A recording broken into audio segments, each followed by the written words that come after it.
and problem solved. But the reality is I was having some crazy side effect where at night, when you would watch the like the hospital shows and somebody's going into cardiac arrest and they pull out the paddles and they say charge and you hear that charging noise.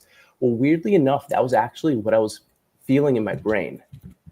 And when I told my doctor about the side effect, his immediate response was, no, that's something that doesn't take place. But when I Googled side effects of Viberg, that was one of the first side effects that people complained about. And that should have been a moment for me where I should have said, well, you know what, maybe I need to start investigating things a little bit further. But I was young. When you're in your early 20s, you don't think about things like that unless you have a really, really severe health issue that makes you kind of look at your life a little bit differently. And then after that, that's when they started prescribing me the different benzodiazepines for my anxiety, for my sleep issues. And it began to kind of get a little bit tough. And that was it. I was on this merry-go-round. I'm sorry. I'm actually, weirdly enough, I'm a little bit more nervous than I thought I was going to be. It's okay. You're doing fine. Oh, thank you. No problem. So so finally I got to the point with my psoriasis and it was really starting to get worse. And I went to my dermatologist and I told her what was going on. And first we tried the creams and we tried the different treatments. And before you knew it, I was prescribed Stelara, which my father is also on different biologics. So it just seemed the right course. And that's what I was on for 10 years. And through those 10 years, every time I would get a cold, I was sick constantly throughout the year to where people would think, are you really sick? But I was, because my immune system was so compromised, literally trying to keep under control my psoriasis, which I'm not afraid to say because it's something that I went through during a time in my life where I'm proud of it because it's something that helped me become aware and helped me get to where I am now. So I own it because it's a part of my story and it's part of my journey, but it's not something that's stuck with me, as some people like to think of it like that when you claim it as yours. So there was a time where my mother-in-law, she would always ask me questions, and she was always a little bit further along on the health journey than I was.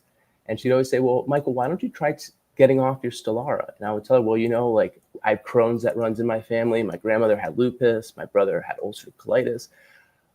I know that this suppresses my immune system. And my biggest fear is if I come off of this, well, maybe my psoriasis won't come back, but maybe I'll then be stuck with all these other autoimmune issues that run in my family. And I watched my brother go through his ulcerative colitis, in high school, and he ended up getting his colon removed. So when you see all of that, and then you're afraid of what may happen, that fear kind of gets you stuck in that medication hamster wheel, because fears is the biggest thing. Your emotions is really what controls a lot of us.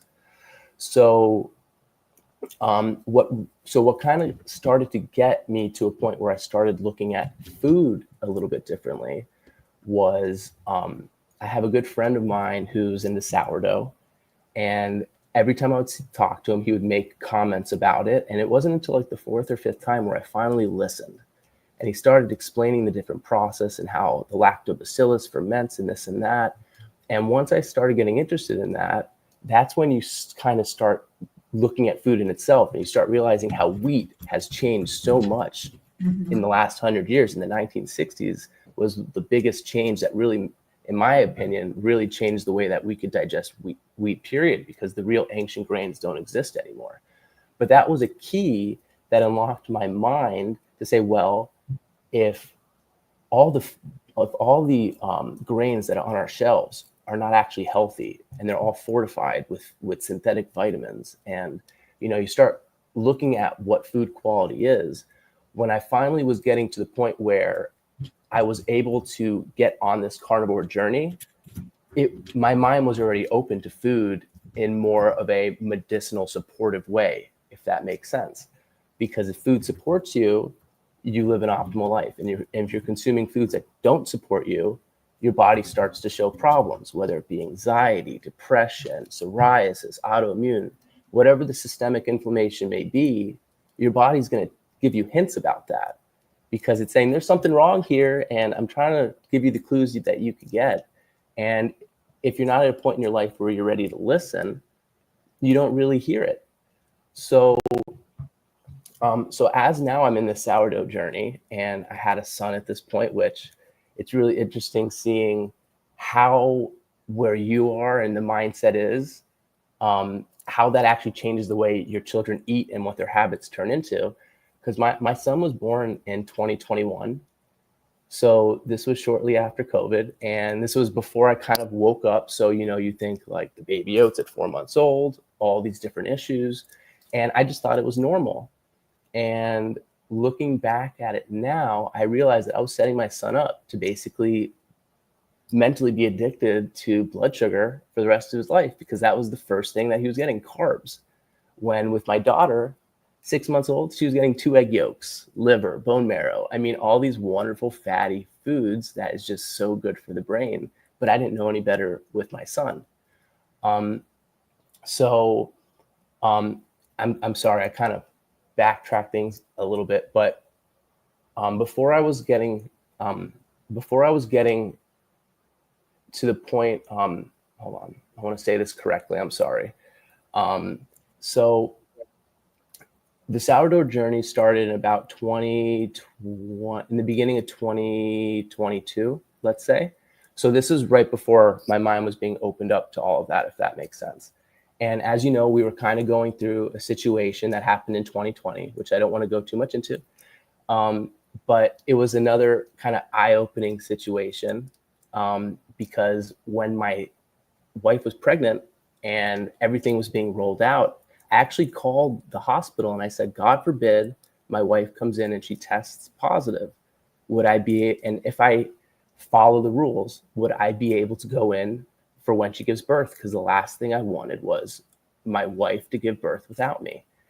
And you would think with everything how it is, once you take what you're supposed to, everything should be fine. But the reality is the head nurse said, well, you know what? No one's asked me that question. So what I could say is you're more likely to be there if something happens. And if that did not take place, that was another key unlocking moment that made me realize, besides what happened with my doctor in my early 20s, that things that you think are supposed to happen in a certain way don't exactly work the way they're supposed to. So now that my mother-in-law is asking me all these different questions and she's always trying to get me to come off, I have the fear and the wanting to want to get off all my medication. But the issue is I could not work up the courage to truly do it. So we were getting to the point where now my daughter is going to be born in a few months. I have my son, and I'm just thinking to myself, I want to be here for a long time. And I get a call from Stelara, because as you know, you get an injection 4 times a year. And what the first thing they say is, are you taking anything new? And at this point, I was kind of messing with little Ceylon cinnamon in my diet, not as a supplement, but just adding it into my diet. And they said, we need to patch you over to the pharmacist. And I asked why. And the pharmacist told me, well, we need to record the interaction. I go, the interaction between Ceylon cinnamon and Stelara? They go, yeah. And that was a big aha. Well, if you don't know what cinnamon could do while I'm on this drug long term, that means that in the reality, I'm creating a short-term reward to where I don't have to look at issues on my skin, but I have no idea what that's really going to do to me 40 years from now.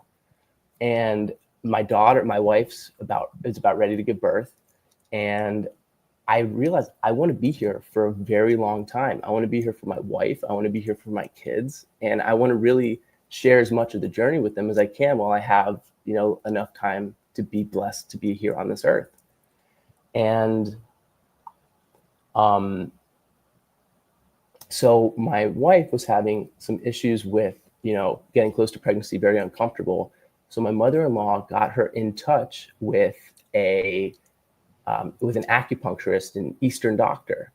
where when he went in and was speaking with her, I guess she started sharing a little bit of what I was going through and what my issues were. And he said, if you bring him to me, let me talk to him, and let me see if I could help him, because I really think I could help him out.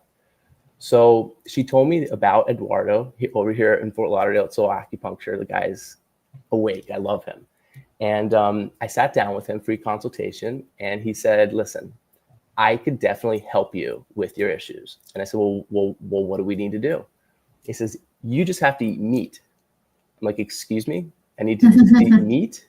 He's like, yeah, just eat meat. And I'm like, well, how much meat? He's like, eat when you're hungry, stop when you're not. I'm like, does it matter what kind of meat? He's like, if it walks, if it has a heartbeat, if it moves, you can eat it. So I was like, okay, this sounds interesting. I go, I think I just got my green light to eat as much red meat as I would like, because I've always loved it. And with my father growing up having high cholesterol, which obviously we know isn't that big of an issue, and high blood pressure, all these things, we didn't really eat that much red meat growing up. And if we did, it was very thin. And if there was any fat, I was the type of kid that would cut that off, put it to the side of the plate. And I wanted it off my plate because I just didn't even like the way it looked. And hold on, I'm sorry.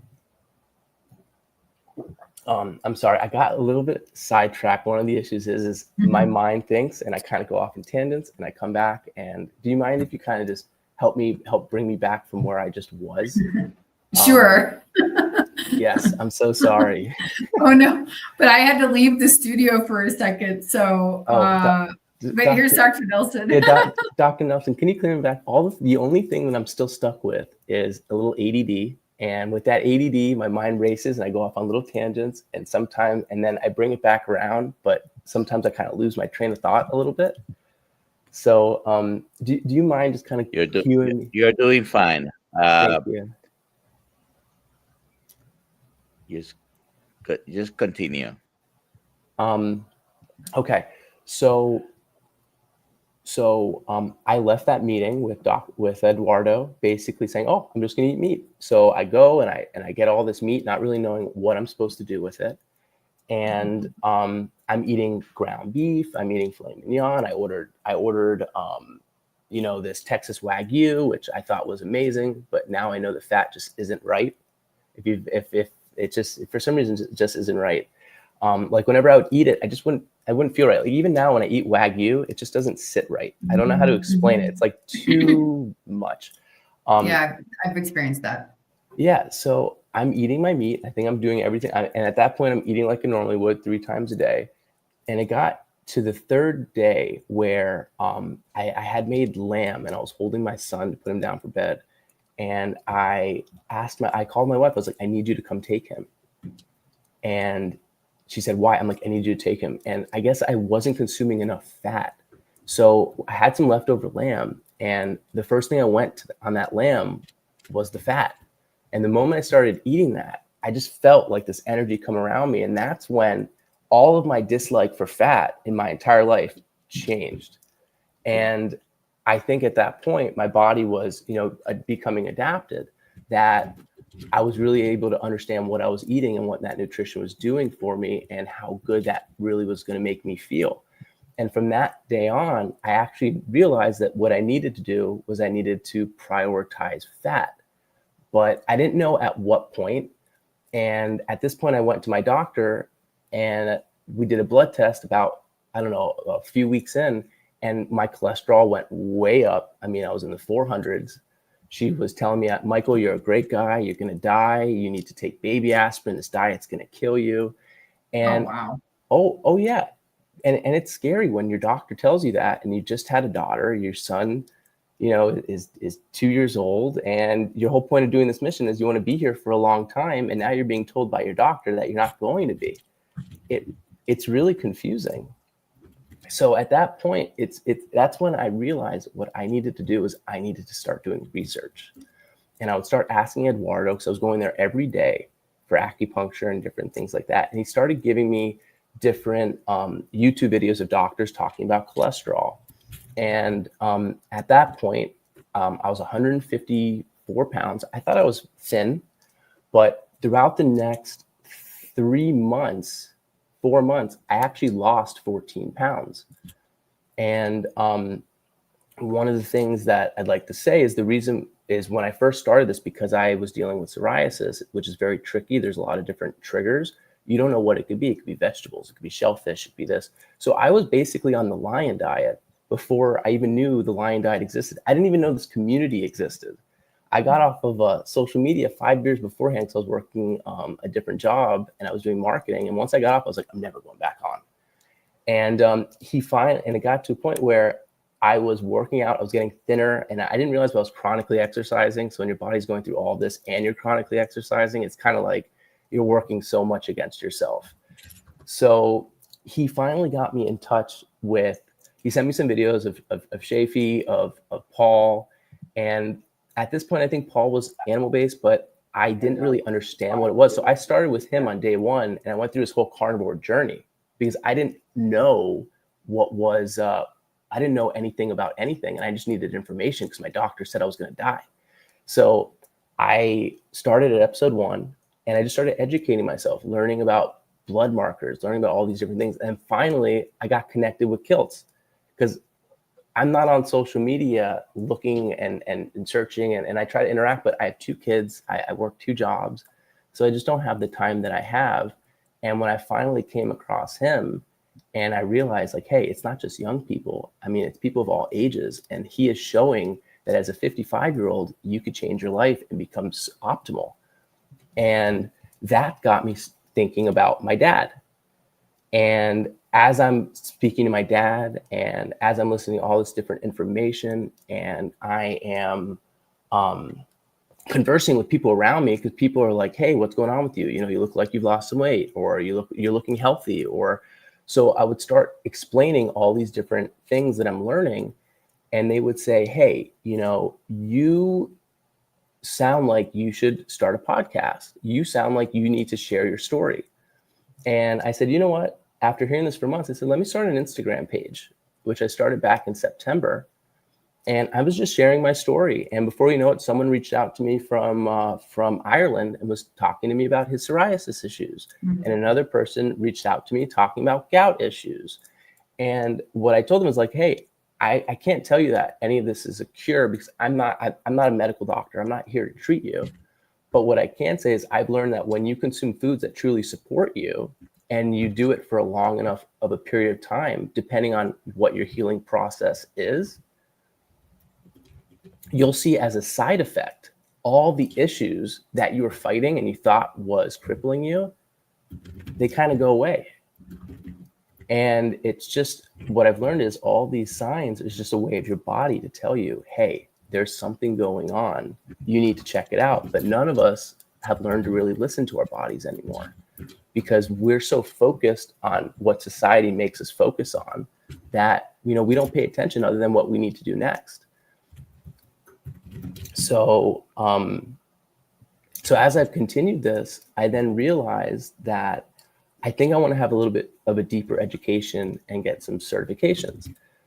But then I also thought that I want to try and help or have converse with people at all different stages, depending on where you are. Because some people, if you tell them, hey, you just need to eat meat, they're like, no, I'm not ready for that. And other people are more accepting of the idea of making a drastic diet change.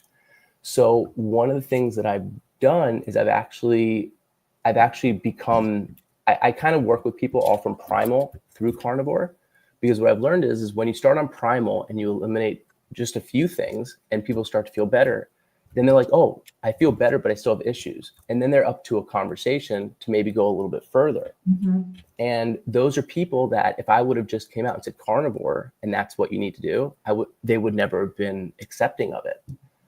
So I've taken the time to make sure that I've allowed myself to be as, yeah, my doctor tried to get me on a statin too. Yeah, it's so crazy. And once you go down the wormhole, at this point, yes, you're already eating meat. You started sharing on Instagram. When was that you started actually eating only meat? I started eating only meat about 2 years and 4 months ago. It was about 2 months before my daughter was born. So I would say Okay. So April. a little bit over April. 2 years. Yep. And but you were still taking your Stellara, you Yes. correct? Yes. So I was still And taking my Stellara. when are you still taking that? No, I have not been on any medication for over 2 years. Yeah, And okay. what was really interesting with me with Stellara is every single time my injection would be coming up, I would start to show little signs of of the psoriasis coming back. So one of the things that was nice about this was, and that was the last drug that I waited to come off of, because I knew that if what I was doing worked, then I would not start to show signs. And my doctor or my dermatologist worked with me because I said, hey, I know my shot's coming up. I want to allow it to go on a certain amount of time, because the last thing I want to do is put myself in a situation where I'm really going to hurt myself, which, is just me having the safety belt idea, which now looking back at it was so foolish, because the signs never came back. The only time I started to experience any issues with psoriasis is when I started experimenting with different aspects of my diet. And I discovered that if I consume way too much dairy, it's a trigger, which is something that I've come back from. But yeah, so when I started this, I was on Stellara, and because it never happened, it never started to show signs, I never took another shot. And that was a little over 2 years ago now. Okay. So And it's and no signs of psoriasis after you stopped your medication. only when I was consuming too much raw Dairy. dairy, but it was like, it was way too much raw dairy. I was starting my morning with like an egg yolk and some raw kefir and some raw milk, and then I would go to the gym and have some more raw milk and I have some cheeses, because it's just, when you finally get that lactose put back in your system, your body kind of wants it, because at the end of the day, we're primitive beings, and your body doesn't know what tomorrow's going to bring. If you're able to go inside and say, "Hey, body, where do you think I am right now?" It would say you're in a forest, or you're out doing whatever you need to do. It doesn't think of us being in a city. So when you're in a situation where suddenly you get these carbs or this lactose, that's something that you can convert into fat, and your body knows that, it's like, oh, I could store this. Like, we haven't had a lot of body fat, you burned a lot of it off. Let's store some fat, because we don't know if we're going to get hungry again. So I think in a way I was almost like addicted to the dairy, because it was just so good. I was eating nothing but meat, salt, and eggs for 3 months, and the first thing that we started to test back in was dairy, and it was butter, and it was slowly. And I think at about 6 months is when I started really consuming dairy in that way, and I immediately listened to my body, cut that out. And now if I have cream, if I have some milk, I don't have any issues. It's just, I cannot have it at the quantity of what I did. It was just overloading the system. Okay.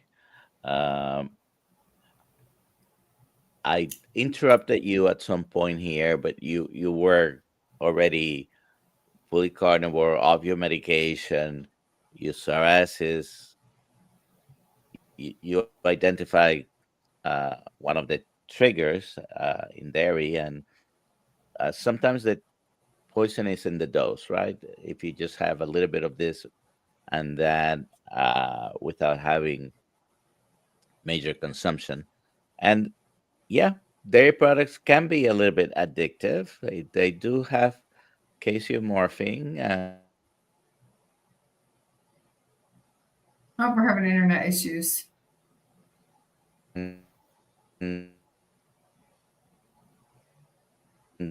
Oh, well, here, we'll take a question. We'll take a question while that's happening. I hate when we have internet issues. Juliette Marie, what medications, if you are currently on taking, if any? The only medication I take is meat and fat and bacon and butter. That's the only medication I need. You got frozen for a while. We couldn't hear you. Oh, he's gone. Gotta love this. That's great. I love your medication. Literally, and Uh, I made a few posts online, you know, showing like the red pill or the blue pill with different items that are in them, because I found like if there was this one time where I mean I hadn't had like Brussels sprouts in forever, and I took one bite and my gut, it was just like the IBS came right back. So that's when I realized when I consume things I'm not supposed to, my body is not going to react the way that it needs to be. And once you're optimal and you feel great, you just don't want to go back. And when I tell people right. I haven't really had a vegetable in 2 years, they're like, "Excuse me, how does that work? How do you go to the bathroom?" I go, "Well, you switch from fiber to fat. It works extremely well." Yeah, absolutely. It's crazy. So you have two kids right now, Yes. and what do you feed them? So every morning, they're eating eggs. Because they are children, it's kind of hard to. I don't want to just throw them into a carnivore diet. Just because I've learned the more you try and put something on a child, the more likely they are to turn away from it. So I'm a big believer on be the leader, not the teacher.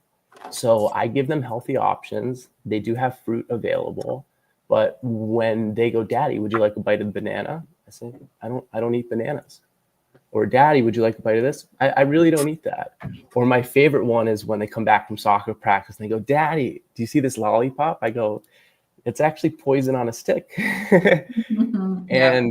and well, do you eat it? No, there was a time where I thought I liked it, but it's a trick. It makes you want to like it, but it's really not that good for you. And I just lead by my example.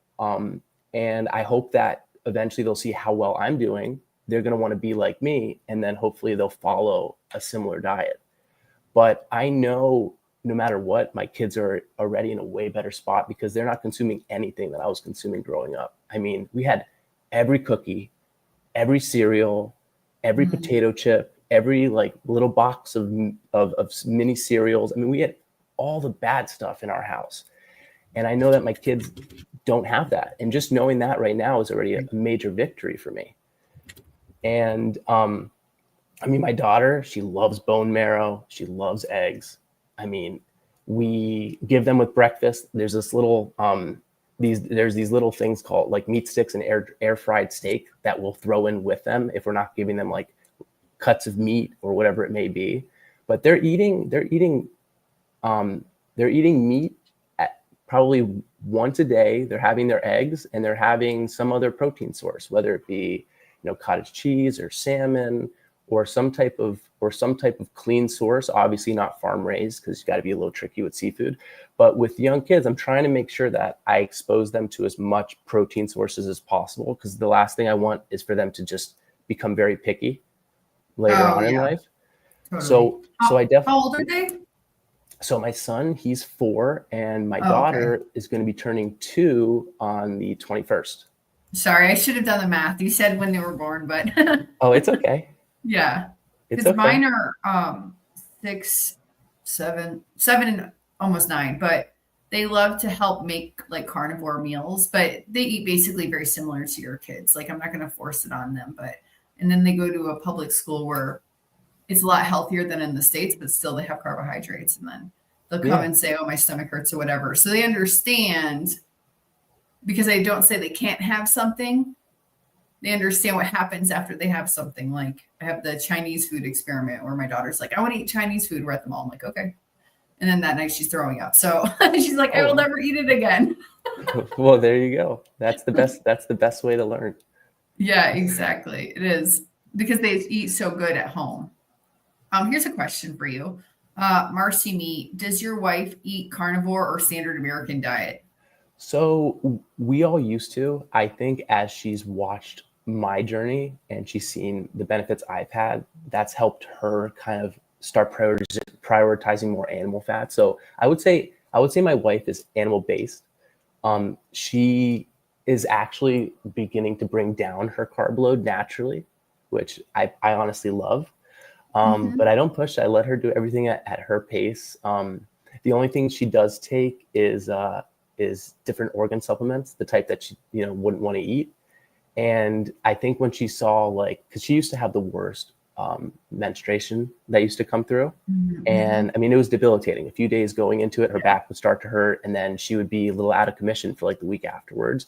And once we started putting real nutrients in her diet, I mean, it was like she didn't even know it was coming. She's like, oh, okay, it's here. Oh, it's gone. And I mean, the way it used to affect her was completely gone. So I think as she's seen all these amazing positive benefits in her own personal life, I think it's allowing her to be able to feel more comfortable, kind of become more carnivorous and cutting out a little bit more of the carbs.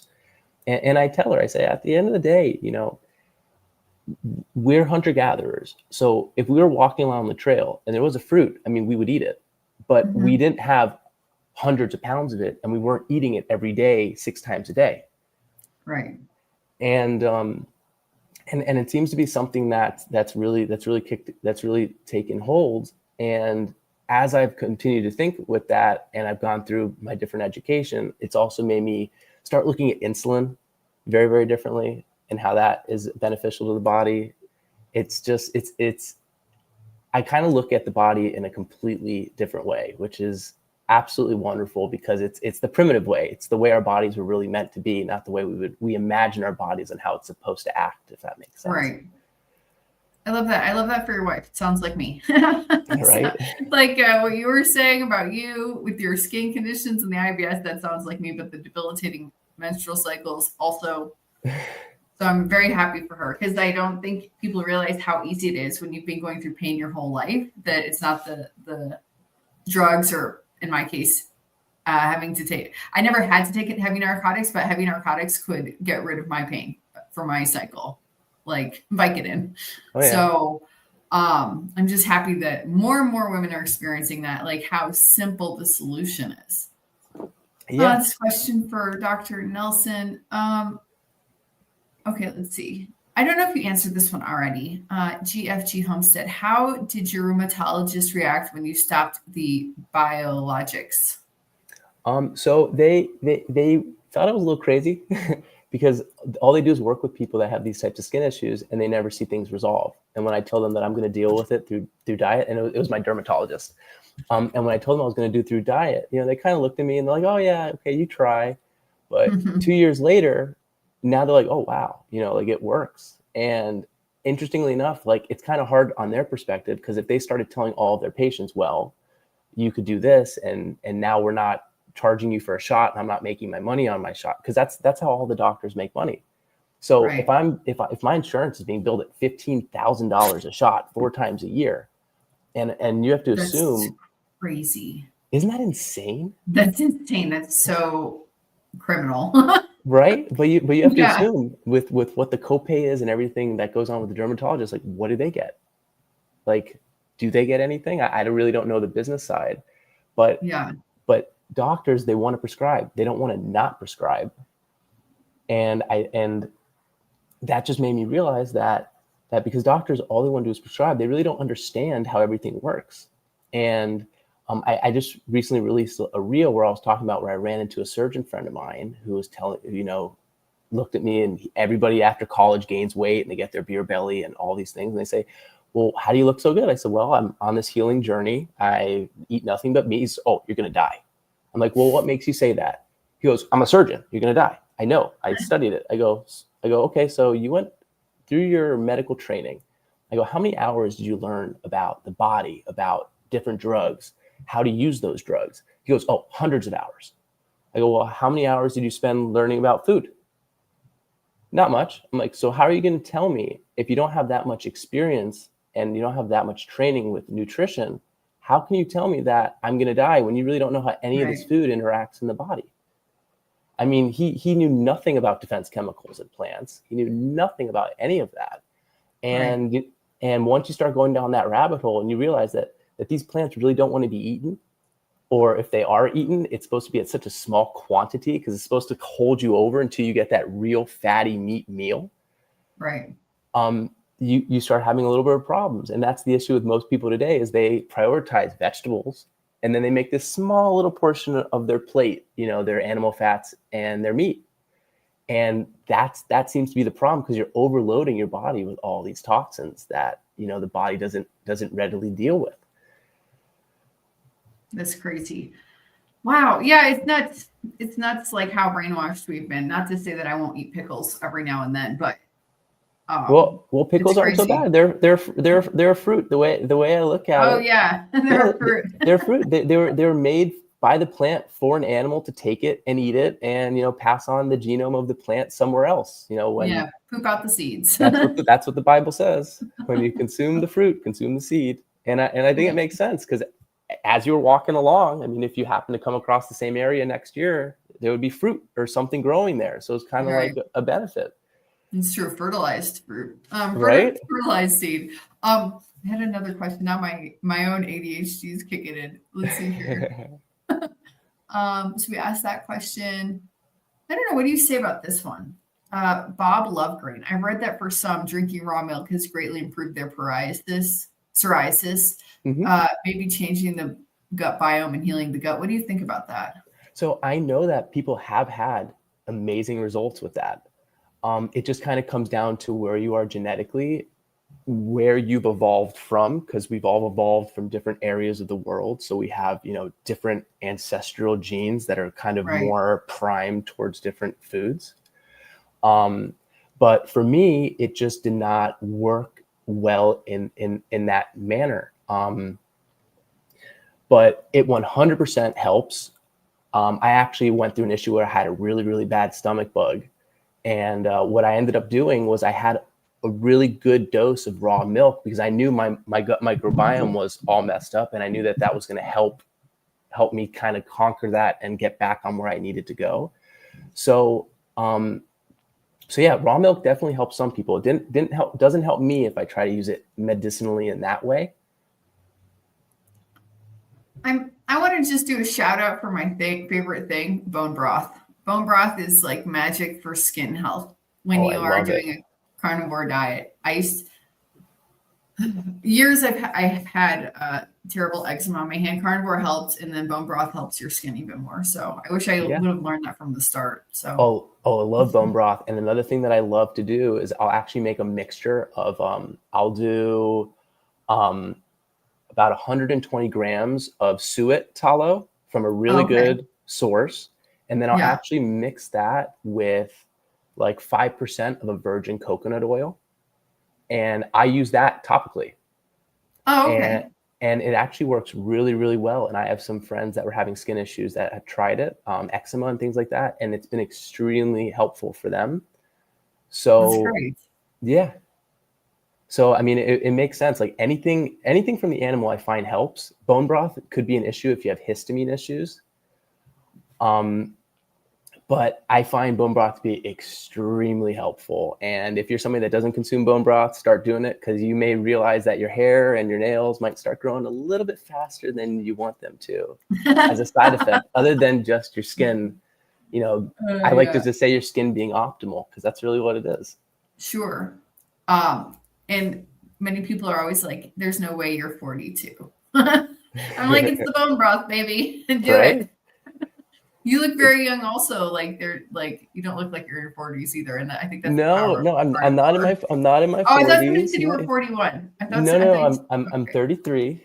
Oh, you're super young. Okay. I'm 33, but I always joke and I say I'm an extremely old soul in this body. Like I've always gravitated and I've always had better relationships with people that are older than me. Oh, okay. Maybe it's the facial hair. I'm so sorry. I thought someone mentioned in the comments. Sometimes, like, I'm actually not listening because I'm in the comments, and I thought someone's like, "Oh, he's 41." Oh no, it's okay. Hopefully, I'll look like this forever. Now that I'm on the Fountain of Youth diet. You will. Look at Dr. Kiltz. He's got so much energy. He's almost 70, and he's like, first of all, he doesn't look like that, and he's just full of energy. No, the first thing I do when I meet somebody who's older and they're concerned, I say, you need to, here, proof is in the pudding. Look at Dr. Kiltz. Yeah, absolutely. Because he's been doing this for like 15 years now. He's not dead. No, he's not. Okay, so Haley, I want to answer your question. Yes, I make my own bone broth, or maybe it's bone stock. I am able to get the front legs of cows from my butcher. You get them cut up in little chunks like this, and you stick it in your Instapot for 2 hours. I think we were right though on the histamine thing. Like if you have histamine issues, you want to do it slow and like a crock pot for like 8 hours. If you don't have histamine issues, you can get it in 2 hours. Yeah, And I add it to everything. They say not to try and pressure cook, I think, for more than 40 minutes because then it Okay, maybe I'll try that then. Yeah. Oh, and just as a side note, I've found that if you're able to use the cow knuckle, Yeah. because there's so much marrow in there. Is that in the foot? I believe so. Oh, I always yeah. just ordered as the cow knuckle, and okay. and every single time I make that bone broth, it is like the most gelatinous bone broth I've ever, and I don't have to simmer it down to get rid of some of the liquid to get it to that point. Yeah. Oh, Yeah. awesome. So you do it for 40 minutes in your Instapot? No, so I just know that's kind of like the threshold for when histamines kind of start to pop up. Like even if you're pressure cooking meat, it could kind of also like have that same process. So I just wanted to throw that out there just in case somebody does have histamine issues and they want to go down this rabbit hole of bone broth. It doesn't have any negative effects on them. Oh, okay. Okay, good. Yeah, exactly. But crock pot 8 to 10 hours or on your stove 8 to 10 hours. We'll do the same as 2 hours in the Instapot, depending on your levels of histamine. Yeah. Maybe you can answer this one. Elke, what do you think of supplements that have minerals but also plant ingredients? Naturopathic doctor gave me supplements, read the agreements, and want to return it. Thyroid support. Thoughts? I'm curious what the supplements are. What are the vegetables, the plants?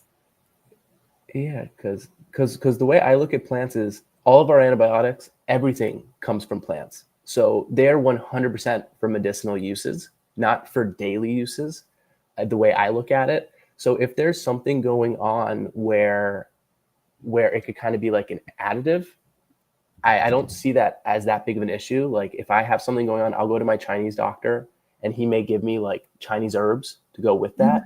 But that's not something I'm taking every day and continuing. It's a short-term medication for whatever it is that we're trying to work on. Sure. Yeah, exactly. But when it comes to thyroid support, I mean, I'm not a doctor, so I'm not telling you exactly, I'm not telling you to do something, but I think the biggest thyroid support is to try and limit it as many oxalates as you can. I was just recently listening to a podcast where they were looking at autopsies of thyroids and they're finding massive buildup of oxalates. And then they were finding people that had Hashimoto's, they didn't have as many oxalates. So there's a whole theory, like, is Hashimoto's an autoimmune response to flush oxalates out of your thyroid? Is that why your body's doing that? And it's a really interesting thought when you think about it like that. Because I have Hashimoto's and the numbers have drastically reduced on carnivore, but I still have the thing, but I don't have any of the symptoms. Does that make sense? Like I don't have the symptoms of Hashimoto's. If you have it, you feel crazy. Wait, you have Hashimoto's? Did you feel crazy? You'll feel crazy.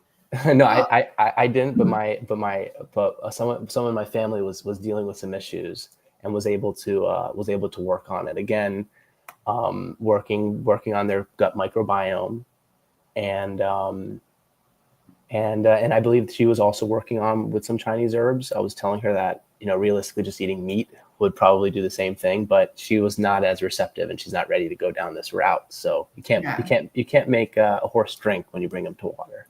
Yeah, exactly. I mean, for sure, gluten is like the worst thing for that. Gluten is the worst thing for like almost any issue in your body. I think like the three worst things you can consume is gluten, spinach, and kale. Yes. Those were like on the top of my list. Okay. Here's Dr. Nelson. Dr. Nelson, are you coming back? Are you back? Are you back? Hello. Yeah. Well, I was back on my phone, but you needed to add me because I was. Oh, okay. I'm sorry. I'm so sorry. Another link. Anyways, I don't know what's going on. I guess I'm having some speed issues. It happens. Thanks for trying. I'm back. Elke had a question. Her doctor is recommending that she takes like a supplement for her thyroid, her naturopath, and I asked her what was in it because she was worried about the plants in it. And then she read the ingredients and didn't want them anymore. But I'm curious if you know about any of these and what your thoughts are on taking a thyroid supplement. Bladderwrack thallus, blue flag root, mirth gum resin, nettle, Well, these are Ashwagandha. Do you know any of these? Ashwagandha will make you calm. there are several herbal remedies that could be used, but uh, you know, I did hear Michael mentioning the oxalates and the thyroid in autopsies, oxalate accumulation. Definitely, that's something that can affect your thyroid. You stop all the oxalates, which you don't consume much if you really stop all the plants, and that's great. I do not know specifically about this particular supplement. Uh, you can try it. Eat the fatty meat is probably uh, uh, the best thing you can do. And be careful with the supplements. Do Right. research. I used to be very big on supplements. I'm almost completely turned off How did Kale on become? that. Yeah, Kale had a great publicist because I think it was before 2016. I think Papa John's was the largest order of kale, and it was to decorate their salad bar. And then I think somebody came out and said that kale is good for you, and then suddenly they created all the kale chips, and it became this huge craze. And then everybody accepted kale as this superfood, but it's more like this super not good for you food. Oh my gosh. Yeah. Oh, my And kale by tastes. itself, I mean, does it even taste good? No, it's Kale by terrible. itself. It's I mean, so it's terrible. amargo. I forgot my English. Bitter. It's so bitter. Yeah, Bitter. yeah. And It's we have to disgusting. remember, taste is our first defense mechanism. So if something's bitter, that's your body telling you something. And there's a reason why we have to dress all these different vegetables up with all these different flavors, because we Right. really don't like them. Yeah, what Yeah, people it's like about salad usually is the dressing. So they put neutral vegetables, seed oils with flavors and sugar, all sorts of dressings and stuff. Unless you're making something yourself, they are full of preservatives. and, and Not that we're talking about uh, this particular preservatives, but I discovered. You guys know that for 5+ months, I've been conducting an experiment here at home, and I discovered that I have bought some hot dog buns for that January 1st cookout. Nobody ate any of there's 8 oh no. hot dog buns here. Still no mold after 5+ months, and I have their buns as well there. Anyways, preservatives. Who knows how long that's gonna last? I'm keeping it next to my chair here.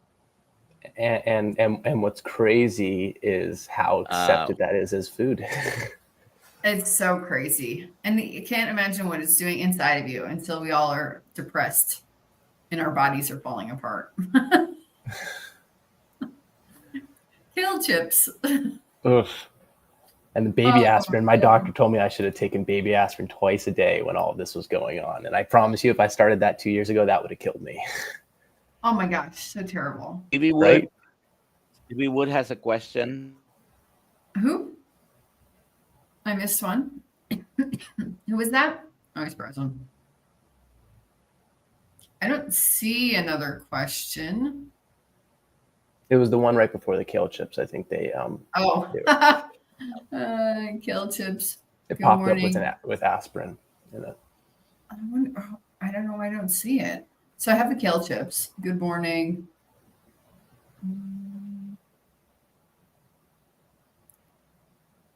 Choose.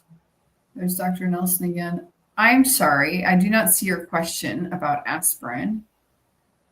You can put it back in the chat. We've only got a couple minutes left, so I'll try to get that before we go. I'm going to Yeah, see. Let me I think see. it was like, what was your thoughts on aspirin or something like that? Oh, okay. Dr. Nelson, are you here? What are your thoughts on aspirin? I can't find the actual question.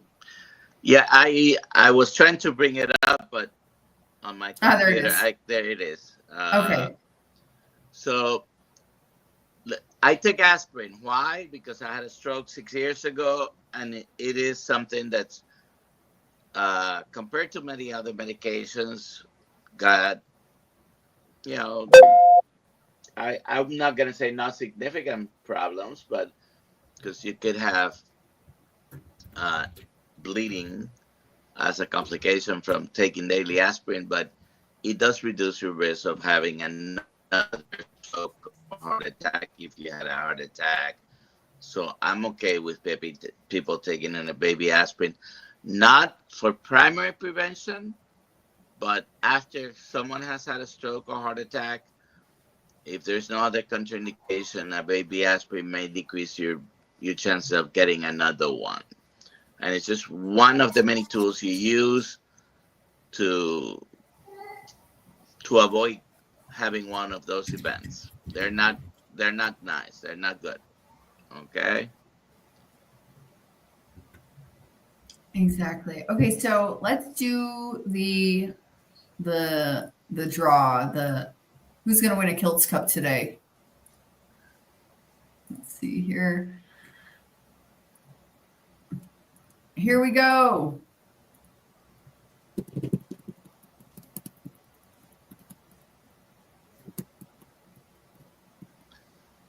That's my drum roll. Leah CS, congratulations. You won a Kilts Cup. Please email me at alia@drkilts.com, and I need your address and your last name, and we will get that to you right away. Don't forget today at 3 p.m. we have a guest on these same channels. Come back at 3 p.m. live stream with Renee, correct? Yep. Uh-oh. And sorry and for the issues. And tomorrow at 6 a.m. again. Thank you, Michael, for being here. Apologize for my technical difficulties. I don't know if you were having also. No, You've been good. Michael's been good. Yeah.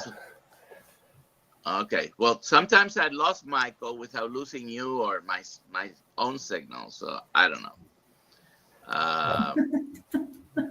My system's been behaving. Yeah, it has been. He's been good. He's been here the whole time. Life happens, and you know, we have to move on. I hear my kids starting to stir. Oh, okay. Yeah, it's time. My child will be in here any moment. All well, right. thank you so much for having me today, and I really hope to come back on in the future. This was wonderful. Absolutely. Please shout out where we can find you. If you did it already, I didn't hear it. Where can we find you if we want to look for you? So my main location right now is on Instagram, and my handle is @ancestrallyhealed. I am starting to work on a YouTube channel and different things like that, but I have so much going on between getting my health coach business going and all my different I guess courses that I'm doing with that it's just I don't have enough time in the day between being a very involved father and everything else. So yeah, right now definitely find me on Instagram, and feel free to direct message me. I am extremely friendly, and I love if anything, just tell me your story. I love hearing all the positive stories that everybody in this community has been telling me. It's just amazing how much we could heal ourselves with food that truly supports our body, which is meat, butter, bacon, and eggs. Absolutely. All right. Thank you for being here, Alia. Do you have anything else? See you in Seattle and/or in Boston. Sign up for those events, and we'll see you there. That's all. Goodbye. Have a good day.